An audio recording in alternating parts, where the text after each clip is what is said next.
Hi everybody, this is Spring, the fiber enthusiast. Welcome to my channel, and today we are going to do a little tutorial on how I block my tatted thread work. I'm going to go over some supplies that I use and how I do it, and give you an idea of items that you can use that you might have laying around the house. Relatively inexpensive. These, if you haven't seen them before, they are just some rubber style, foam style, put together mats that you kind of get for a kid's playroom. One side's kind of got a rough feeling to it, and the other side is smooth. I use these occasionally. And this is installation board, styroboard. It is a styrofoam insulation. One side has a silver lining on it, and the other side has a plastic, real thin plastic on it. Well, I take the plastic off.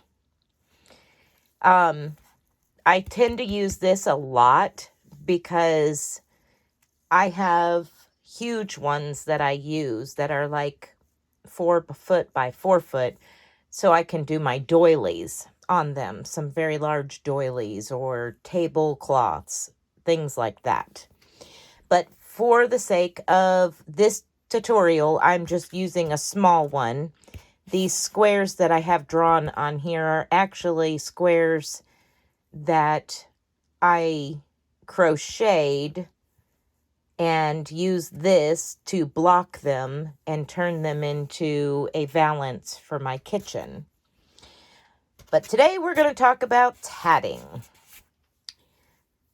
This was the project that I made in my tatting, needle tatting tutorials. This was the one that I had designed on a whim, so we had something to go off of. And that's what you'll see in the video, this purple one, and I reference it when we're working with this. This is a number 10 thread, and this is a number 3 thread. They are both going to be done exactly the same way. I'm going to set them down. What I have here is just some water, just plain tap water, nothing special, nothing added to it extra. I'm going to go ahead and toss these guys in here so that way they can start getting wet and soaking up some of that water while I'm talking about some other things. So I'm just going to push them down in there, let that cotton thread soak up some of that water. Okay. It is recommended that you use these T-pins.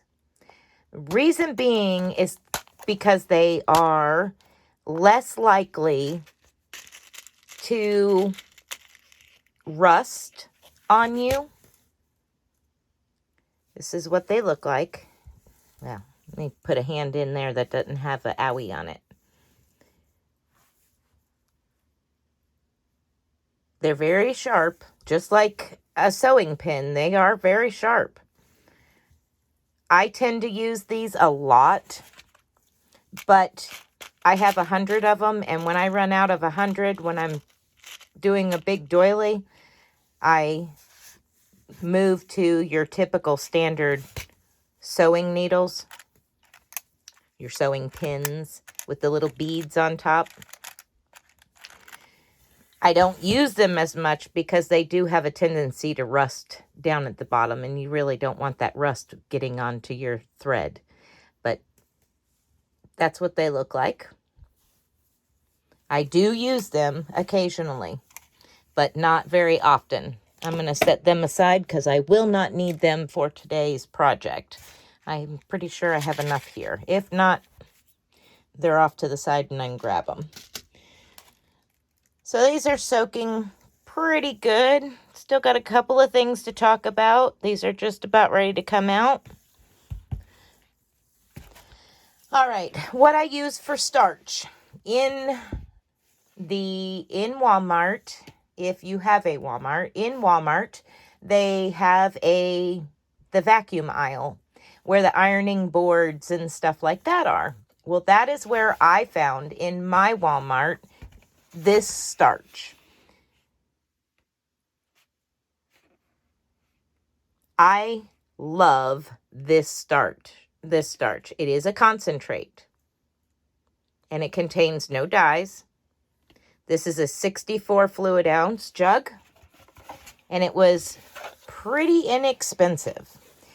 I've still got probably a quarter of a jug and I have used this stuff like there's no tomorrow over the last, I bought that probably 5 years ago now, and I have used it a bunch. What I do is usually a 50-50 mix into just a random spray bottle. It does not have to be anything special. This happens to be an old spray bottle from the barn, had fly spray in it, and took the labels off, washed it out really good, cleaned the sprayer out really good, and mixed a 50-50 solution of plain tap water and the concentrated starch. Okay, what I'll do next, when my thread has absorbed a bunch of water and they're good and wet, what I will do is pull this into view. Zoom in a little bit. Excuse the owie on my hand. My chicken coop tried to eat me. Not the chicken, the coop itself. But anyway, I just lay it in my hand and kind of squeeze the water out. I don't want to wring it. I just want to press some of that water out of there. Then I'll lay it on the towel. And again, I'll grab the next one and just kind of fold it on itself. And I just kind of squeeze that water out. And I'll lay it on the towel. All right, I'm going to set this water aside.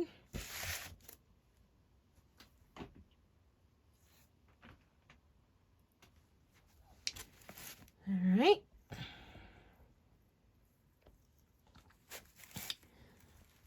If you're wondering, this towel I actually knitted. It was peaches and cream, I think, cotton. And I knitted it up, and it's just one of them hand towels as to whatever goes type situation in the kitchen. So I'm just all I'm doing is pressing some extra water out so that way it will absorb that starch and water mix. All right. So we're pretty good there. Pretty good there. All right. Gonna get this towel out of the way. Now, what I do is I lay my project down, whatever it might be. Let me get you into view a little bit better here.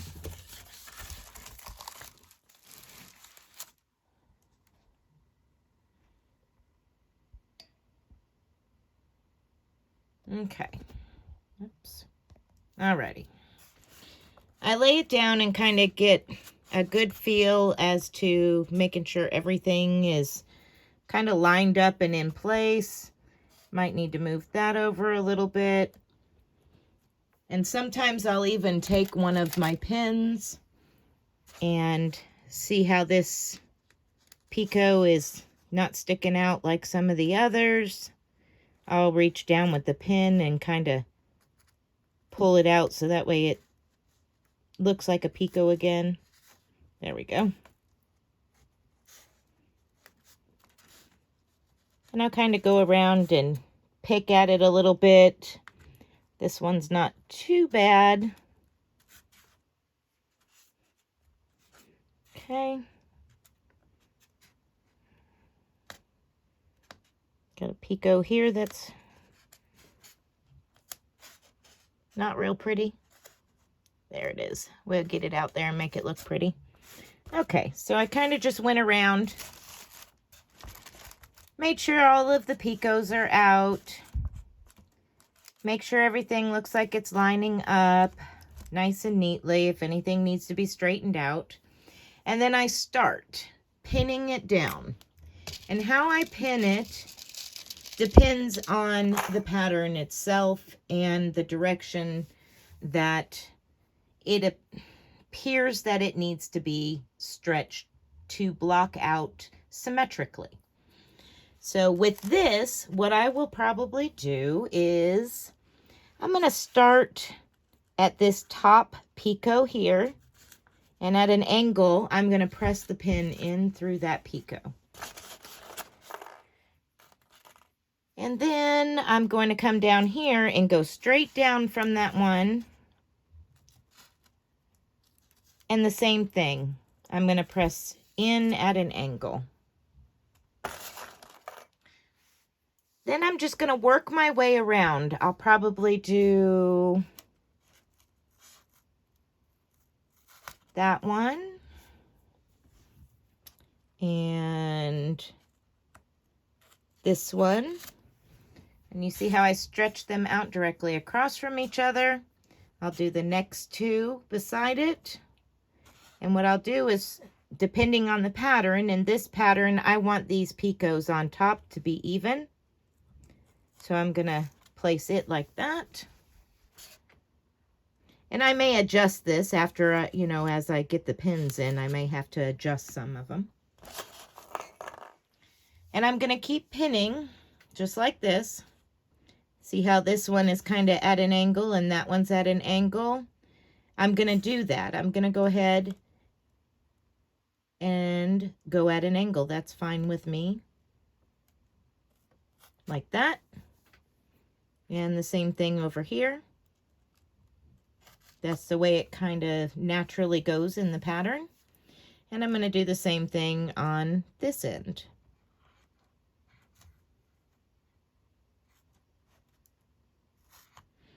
Like that.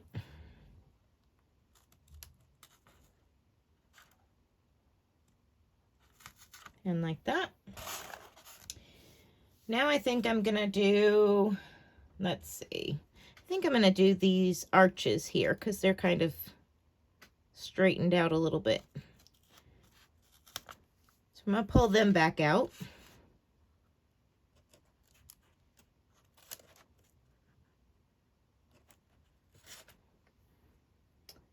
And I'll probably loosen this up a little bit. Make it a little bit more of a natural. All right. Now we'll go with this one down here. And that one on this side. Like that. Again, I'm just checking to make sure things are symmetrical as I go. Readjust as I need to. All right, I need 4 more pins. I want to make sure these circles, these rings at the end are nice and round.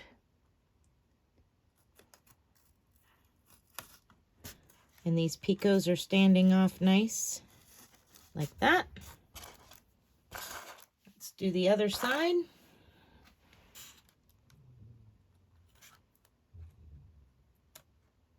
Like that. All right. And let's catch these last picots.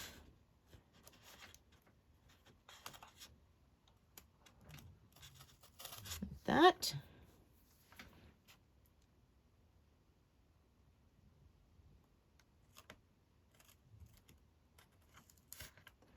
Like that. Catch this one over here. And the last one. Sometimes I'll scoop that picot up onto the needle. Get my hand out of the way here. Zoom you in. Move you over. I'll scoop that picot up on top of my needle so that way I can pull it and stretch it. Okay. It all depends on how much I need that thread to stretch to get this shape that I'm after. And that looks pretty good. Zoom back out some. All right, while we're pinning, I might as well go ahead and do the purple one. I'll scoot this over for it. And that way we can just go ahead and spray right away. Get some more pins up here. All right.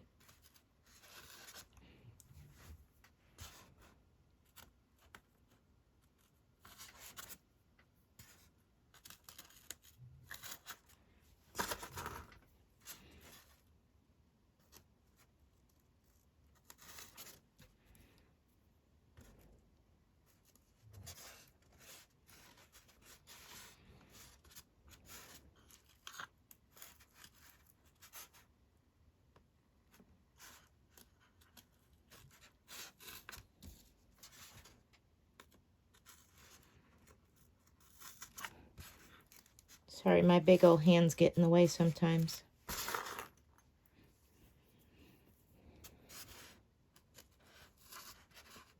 Want that at an angle. That one at an angle. One.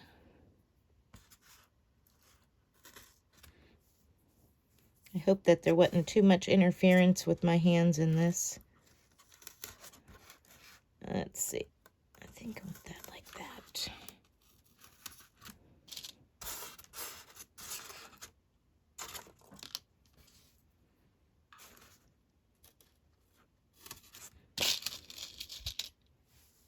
You can see now that that's crooked, so I'm going to fix it.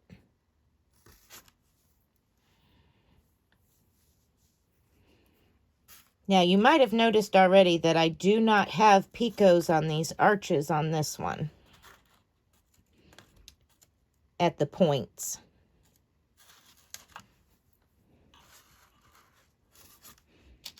But that's okay.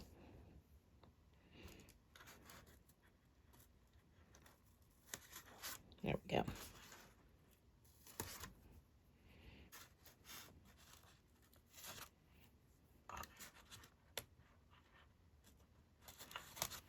Okay.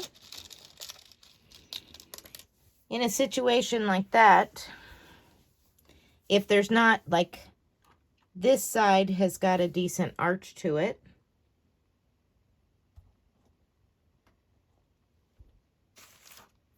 There we go. This side has a pretty decent little arch to it, but this side does not. So in that case, what I would do is either come from below, and you see how that fixed it right there and gave it an arch, or I might go into one of these double stitches and pull it up like that. And then just for the sake of trying to make sure it's got about the same kind of arch, I'll do the other side. And then I'll do this side here, just to make sure that there's the arch that I wanted in there, since I don't have any picots there. Okay, so now I have everything pinned down, these pins up.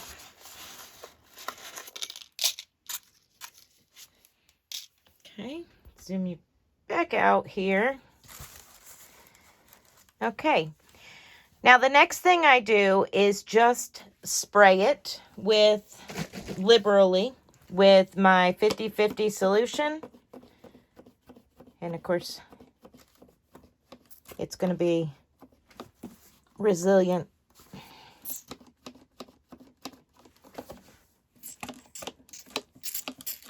There we go. Now it's coming out. And you probably can't see that, of course. but I spray it liberally. Nice and soaking wet. And then I'll set this off to the side. I may, depending on how thick it is, what I'll do is I'll stand it up into the bathtub and let it dry like that. It just depends on the actual project and what kind of thickness it is, how much detail it has, how big it is, that type of situation. It just kind of depends, and you kind of gauge it. You learn as you go and figure out what will require longer time drying flat and what requires standing upright. It just depends on the project. But so that's all I do. I just spray it down good, nice, and soak it with this liquid starch. Absolutely saturate it. And then put it to dry. So after these are dry, I'll come back and show you the end result. I will see you then. Okay, let's finish this up. I left them out to dry overnight, and we are dry. So let's take the pins out and take a look at what they look like after they have been starched and blocked and are dry.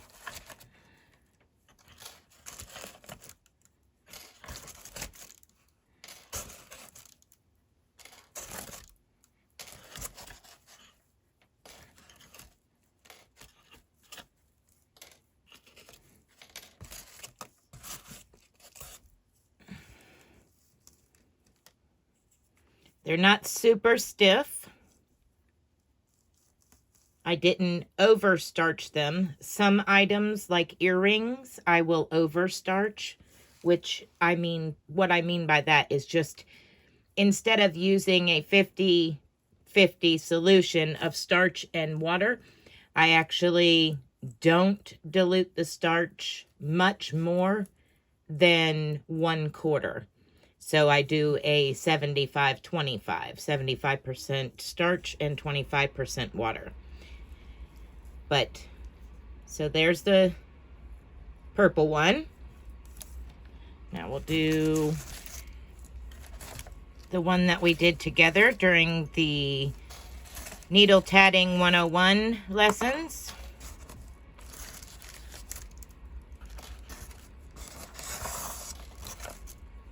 Which again, the purple one was a number 10 thread, and this blue multicolored one is a number 3 thread. So a little bit thicker. Okay. And you can see it's not super heavy duty starched, but it's not limp either. And all of the picots are standing up nicely. So there you have it. It is completely blocked. You've seen how I block it. If you found this video helpful, please give me a thumbs up and a comment down below letting me know if you would like to do more tatting videos, and if you would like it to be earrings or coasters, centerpieces, things of that nature. Just let me know down below in the comments section, and I'll work on figuring out some tat-along projects. Thank you for watching. Be blessed and be a blessing.